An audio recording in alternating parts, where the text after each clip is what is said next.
तो दोस्तों कई बार ऐसी ज़रूरत आन पड़ती है कि हमें गेहूं, गुड़ या तांबा या फिर इन तीनों को इकट्ठों को दान करना पड़ता है।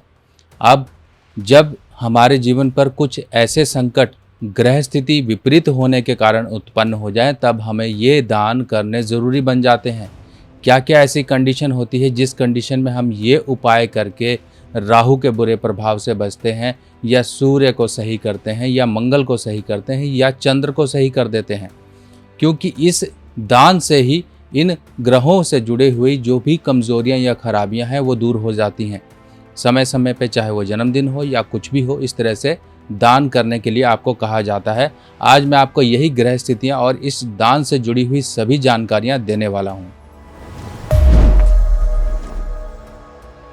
नमस्कार दोस्तों, मैं सुभाष शर्मा चंडीगढ़ से लाल किताब के ज्ञान में आपका स्वागत करता हूं। दोस्तों, सबसे पहले हम समझें ये गेहूं, गुड़ या तांबा ये क्यों हमें कहा जाता है कि हम जाकर कोई धर्म स्थान में दान करें। और ख़ासकर कई बार ये कहा जाता है कि तांबे की थाली में रखकर दान करें, और कई बार ये तक कहा जाता है कि जल प्रवाह भी आपको कुछ एक आदि चीज़ें करनी हैं। क्या इसके पीछे लॉजिक होते हैं, क्यों ऐसा कहा जाता है, समझिए। जब भी कुंडली में सूर्य खराब हो जाए, बृहस्पति कहीं डिस्टर्ब आ जाए, या फिर चंद्रमा डिस्टर्ब हो जाए, तब इस केस में हमें यहाँ पर सपोर्ट देनी पड़ती है दूसरे ग्रह की। फॉर एग्ज़ाम्पल, अगर मान लीजिए सूर्य 8वें घर में है, तब ऐसे केस में ये कहा जाता है कि आप गुड़ का जल प्रवाह करें, या फिर आप धर्म स्थान में देकर आएँ। धर्म स्थान में आप 43 डेज लगातार दे दीजिए।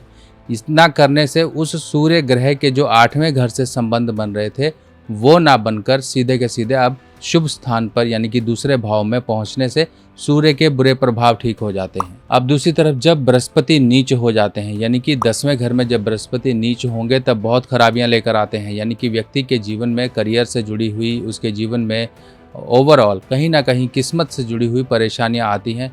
व्यक्ति अक्सर लास्ट मोमेंट पे मार खा जाता है। सभी काम सही चल रहे थे, लास्ट मोमेंट में जाके पता लगा कि सब काम बिगड़ गए।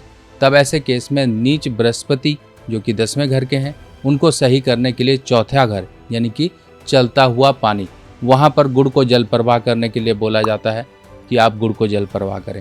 पर एक कंडीशन ऐसी भी आती है जहाँ पर हमें तांबे की थाली में गुड़ रखकर धर्म स्थान में देना होता है। अब ये कंडीशन आपको जन्मदिन के आसपास करने के लिए कही जाती है। ये क्यों कही जाती है? जब भी राहु पहले घर में आ जाएगा, तब इस केस में वो सूर्य के फलों को खराब करेगा, यानी कि सूर्य के अच्छे प्रभाव खराब होने शुरू हो जाएंगे। सूर्य के अच्छे प्रभाव क्या हैं? आपके करियर से जुड़े होते हैं, आपके मान सम्मान पर कहीं ना कहीं ठेस लगती है। आपकी सेहत सूर्य से देखी जाती है। सूर्य कहीं ना कहीं यहाँ पर प्रभावित हो जाता है। राहु पहले घर में आते ही आपके दिमाग को कहीं ना कहीं उल्टी सीधी दिशा में भगाना शुरू कर देता है। उल्टी सीधी सोच पैदा करता है। व्यक्ति अपनी सोच पर नियंत्रण नहीं रख पाता है। व्यक्ति कहीं ना कहीं ओवर टेंशन, एंग्जाइटी या फिर अननेसेसरली किसी प्रकार के डर, भय, चिंता से गुजरता रहता है। ये कंडीशंस पहले घर का राहु करता है। इस केस में क्या होता है कि हमें यहाँ पर राहु बैठ गया है अब सूर्य के पक्के घर में। अब यहाँ पर सूर्य के प्रभाव वाले घर में आकर, यानी कि ऐसी गाड़ी जिस गाड़ी पर जो ड्राइवर बैठा हुआ है वो ड्राइवर ही शराब पिए बैठा है, तो समझ लीजिए कि सवारी जो भी उसमें सवार हैं उनका क्या होगा। कब वो ड्राइवर आपको ले जाकर खड्ड में गिरा दे, कोई पता नहीं। इसी तरीके से राहु पहले घर में एक तरह से राजा की हैसियत से बैठ जाता है। ऐसा राजा जो अब प्रजा को दुखी करने के लिए तैयार है। इस तरह से इसको दूर करने के लिए अगर आपकी कुंडली में पहले घर में राहु बैठे हुए हैं, तब एक नियम आप बर्थडे टू बर्थडे अपने जन्मदिन पर ये अपना लें कि आप जन्मदिन वाले दिन एक तांबे की थाली लीजिए, उसमें 400 ग्राम गेहूँ, 100 ग्राम गुड़ रखकर थाली सहित आपको धर्म स्थान में ही दान कर देनी है। या तो पुजारी को दे दीजिए, या फिर वहाँ रखकर माथा टेक कर अपने जीवन में सब कुछ राजी मंगल होने के लिए ये खुशियाँ और प्राप्ति और इस तरह की प्रार्थना कर कर आप चलते बनिए। और दूसरी तरफ आता है समय समय पर दान। मान लीजिए बृहस्पति 6ठे घर में है, तब इस केस में आपको समय समय पर गुड़ का दान मंदिर में करना है। आपकी कुंडली में चंद्रमा 8वें घर में है, तब इस केस में आपको समय समय पर गुड़ का दान मंदिर में करना है।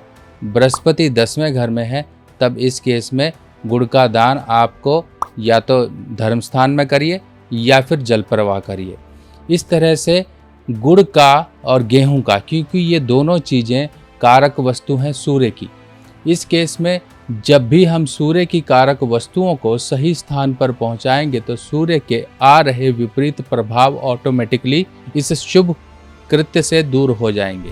लाल किताब की सभी सामग्री अब आप मेरी व्हाट्सएप कैटलॉग पर आसानी से देख सकते हैं और आप अपने एड्रेस पर मंगवा भी सकते हैं। बाकी आप हमेशा इस चीज़ का ध्यान रखिए कि हम ग्रह को कभी भी यहाँ से वहाँ नहीं ले जा सकते हैं, क्योंकि ये आपकी किस्मत की लकीरें हैं जो मिट नहीं सकती। पर इन्हीं किस्मत की लकीरों में छोटा बहुत हेर फेर हो सकता है। हेर फेर क्या होता है? आप समझते होंगे कि मेरे जीवन में अगर वैवाहिक जीवन का, आपके जीवन में किसी के वैवाहिक जीवन की बहुत बड़ी परेशानी चल रही है और आप उसमें एडजस्ट नहीं करते हो, जिसके कारण परेशानियां बहुत ज़्यादा हैं। ऊपर वाला तो ये चाहता है कि आपको झुकाया जाए, आपके जीवन में वैवाहिक जीवन संबंधित परेशानियां दी जाएं। आप झुकोगे नहीं, उतना ही आप परेशान होगे। फॉर एग्ज़ाम्पल, अगर दलदल में आप गिर गए, उसमें आप जितना छटपटाओगे उतना ही आप उसमें धंसते जाओगे। इसी तरीके से जब कोई भी रिलेशन या फिर कोई व्यक्ति आपको परेशानी दे रहा है तो उस परेशानी से आप ओवर एक्साइट ना होएं, उससे लड़ने की कोशिश ना करें, उससे किस तरह से हेल्दी वे में निपटा जाए उस चीज़ पर गौर करिए, क्योंकि यहीं पर बुद्धि का थोड़ा सा फेर हो जाता है। आजकल की मैरिड लाइफ की प्रॉब्लम्स क्यों बढ़ती जा रही हैं? सबसे पहले तो कानून, जिसका दुरुपयोग भी होता है, जिसके कारण और दिमाग में ये बात आ जाती है कि अब मैं तो चाहे जो मर्जी करूं, मेरे साथ कानून है।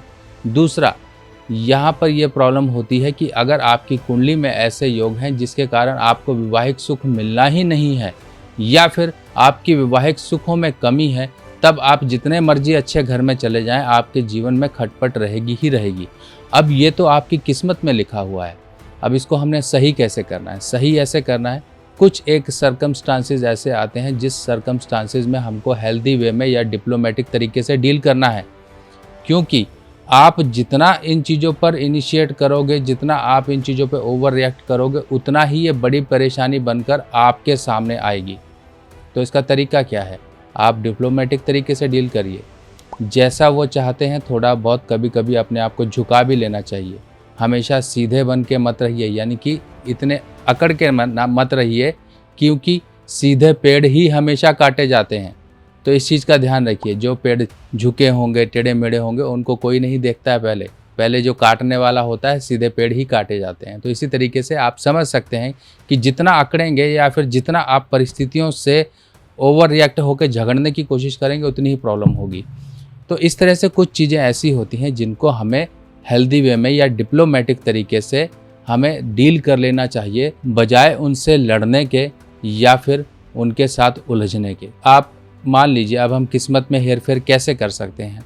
ये व्यक्ति सामने खड़ा हुआ है और यहाँ से कोई व्यक्ति उसके ऊपर गोली चलाता है। अगर थोड़ी सी वो गोली का जो एक रफ्तार है, उसी रफ्तार के अनुसार वो व्यक्ति थोड़ा सा इधर हो जाए तो गोली उसको टच नहीं करेगी और वो आगे निकल जाएगी। आप समझ लीजिए, किसी तरीके से जो परेशानी आई, आपने अगर उस परेशानी को अपने ऊपर ले लिया तो वो परेशानी आपके परिवार, आपके जीवन हर तरह से क्रिएट होगी। अगर उसी परेशानी को आपके सामने कोई इस तरह से डीलिंग हो रही है, किस तरह से घर में कोई परेशानी हो रही है कि आपने एकदम उत्साहित होकर उस पर रिएक्ट कर दिया, तो वो आपके लिए प्रॉब्लम हो जाएगी। मान लीजिए कोई प्रॉब्लम आ रही है आप तक और आपने उसको हेल्दी वे में डील कर लिया और उससे आप बच गए, तो वो प्रॉब्लम आपको छुए बिना निकल जाएगी। इसी तरीके से यहीं पर किस्मत काम करती है, यहीं पर आपके उपाय काम करते हैं कि आप में उस तरह की सूझबूझ पैदा कर दे कि इस तरह की गतिविधियां, इस तरह की नेगेटिव चीज़ों से आप हेल्दी वे में डील कर सको। तो ये उपाय देखिए, ऐसे और भी बहुत छोटे छोटे हैं, पर हमेशा अपनी बुद्धि को इस तरह से डील करना सिखाइए। नहीं बचपन से सीखे हैं तो धीरे धीरे कोशिश करिए। अपने चेहरे पे चाहे झूठी मुस्कान ही रखिए। लोगों को अपने तरफ कोई गलत धारणा बनाने मत दीजिए। लोग कई बार गलत धारणाएं बनाते हैं आपके खिलाफ, वो इसीलिए बनाते हैं क्योंकि कम्युनिकेशन गैप होता है कहीं ना कहीं, जिस वजह से प्रॉब्लम होती हैं।